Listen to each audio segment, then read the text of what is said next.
The logic we're using for MVP voting gets dumber and dumber every single year. Sometimes it just feels like we're making stuff up as we go.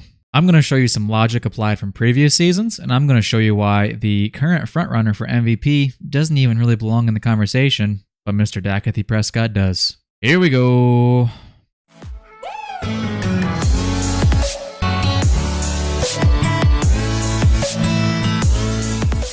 So what's the first thing you hear whenever you talk about Dak Prescott for MVP? Well, they haven't played anybody yet. And the two good teams they played against, they lost. Disregard the fact that those two good teams are considered the two best teams in the entire NFL. I would say the 49ers game was probably an outlier. Cowboys are a much different team from then. And you look at the Philadelphia game, that went down to the wire, and you can argue that Dak Prescott outplayed Jalen Hurts in that game. And, if not for some tomfoolery at the end of the game, Cowboys embarrassed themselves, but Cowboys had a chance to win that game. It was very close down to the wire. But what's really interesting is when you start digging into this, you look at strength of schedules. I'm showing on my screen right now. Dallas is ranked 31st in strength of schedule for 2023. And again, what do we hear? Who have they played? They've got one of the weakest schedules in the league. But check this out. When you look at 2022, go ahead and look at who's 31st. Who was that? Do you remember who the runner-up was for MVP in 2022? It was a Mr. Jalen Hurts. And now, let's ask ourselves, are there any Eagles fans that remember last year? How they went to bat for Jalen Hurts even though they had the second weakest schedule in the NFL? Why in 2022 did it not matter about the strength of schedule? But now in 2023, it does. Why don't we ask ourselves, why did Tom Brady win MVP so many times, 5 times throughout his career, when his strength of schedule was middle of the pack most times, and he played in probably the least competitive division in football, maybe in history, for almost his entire career? I just would like to know, why is it that the strength of schedule is so important in the conversation around Dak Prescott, but not some of the other QBs that have won MVP over the years? All right, now the next thing I want to talk about is stats, because this is an annual award and it relies heavily on statistics. Yes, there is an eye test element as well, but a player typically to win MVP has to both pass the eye test and have the statistics to back up the claim to MVP. Now, up on your screen is something that Colin Cowherd does, and it is a blind QB comparison. I think you know where I'm going with this, so you can probably guess whose is whose here. And there's a guy with a little earring. I think you know who has that. But for the sake of the game here, let's compare the numbers. Let's look at this and see.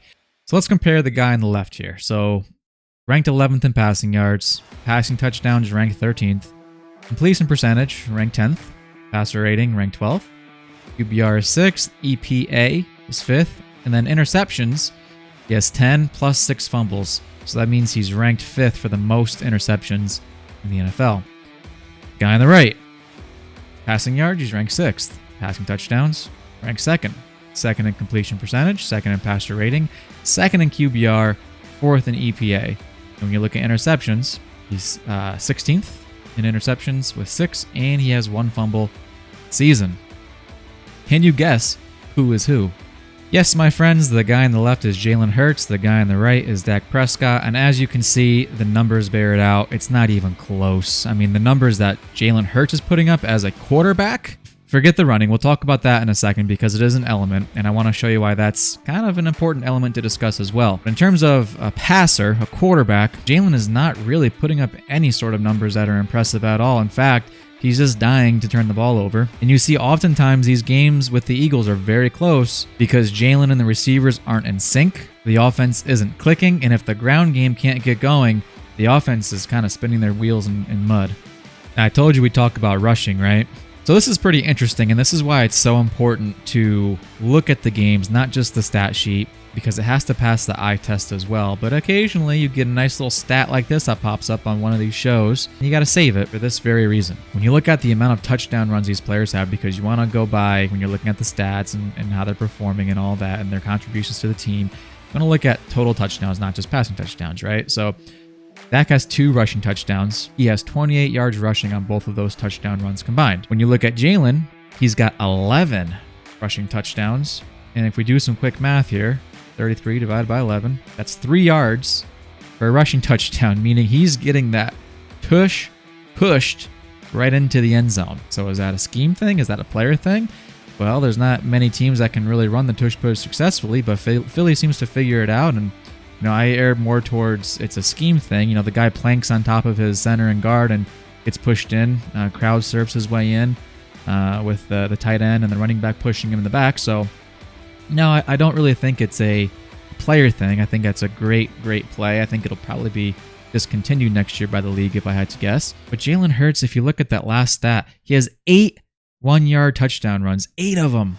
Are you kidding me? If I'm an MVP voter, I'm looking at this and saying, is this guy really that valuable that another quarterback couldn't sneak in from the 1-yard line? Nobody else can do that. It doesn't have to be a tush push, just a normal QB sneak. 1-yard touchdown run, 8 of them. No other quarterback in the league can do that? I don't know about that one. So to me, those touchdown runs really aren't that special for Jalen Hurts. And the last point I want to make, we'll just talk about it. We don't get any slides for it or anything, but the Eagles are extraordinarily close to being 7-4. Yes, I will give you Jalen Hurts did what he needed to do to win those games. But let me ask you this, and think of this from an objective standpoint. With the stats that Jalen has and a 7-4 record, does that scream MVP to you? Because it doesn't to me. They are a Valding-Scantling catch away from losing to Kansas City. They're a miscommunication away from losing to the Bills. And they're a classic Cowboys screw themselves over moment from losing to the Cowboys. That's 3 wins that Jalen did what he had to do to win the game, but the opponent had the opportunity to take the ball and win the game. That had nothing to do with Jalen Hurts. And simply put, they just didn't do it. They self-imploded. Now, Buffalo, I'll give you, he had a nice second half. His first half looked terrible. In fact, I tweeted out, this guy is an MVP for the league. His numbers, stats, everything about what he was doing that night was terrible.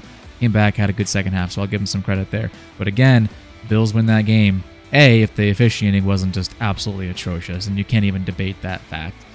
And B, if Josh Allen and Gabe Davis don't have that miscommunication at the end of the game. So, after looking at all the stats for all the different quarterbacks in the league, there's really 3 guys that it comes down to. And one of the guys is there because his team has 10 wins. Like I was saying this entire video, his stats don't bear out his MVP worthiness. So that leaves 2 more guys, right? So now you've got Dak Prescott and Brock Purdy, and those 2 quarterbacks are putting up actual quarterback numbers. Now we'll see in this kind of last stretch of the season, Dallas plays all winning teams. When they beat Seattle this week, Seattle will be 500, so we'll see what the media wants to say about winning games and winning teams and whatnot at that point. But we're about to find out a whole lot more than we already know about the Cowboys here coming up the next several weeks. And specifically, hoping to show the media and the MVP voters that Dak Prescott is, in fact, an elite quarterback worthy of their MVP votes.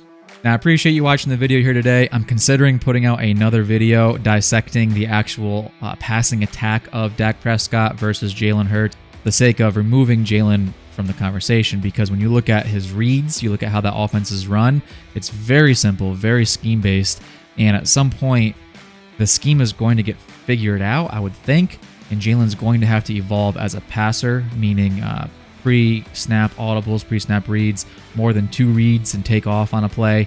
They're going to need something more pro-style versus a RPO, really RPO-R, run, pass, option, run style offense. So considering making one of those, if you want me to do that, please let me know in the comments. Let me know your thoughts on this video. Will Dak Prescott win the MVP? Will it go to Hurts, Purdy, somebody else? Love to hear your feedback. And as always, guys, catch you later.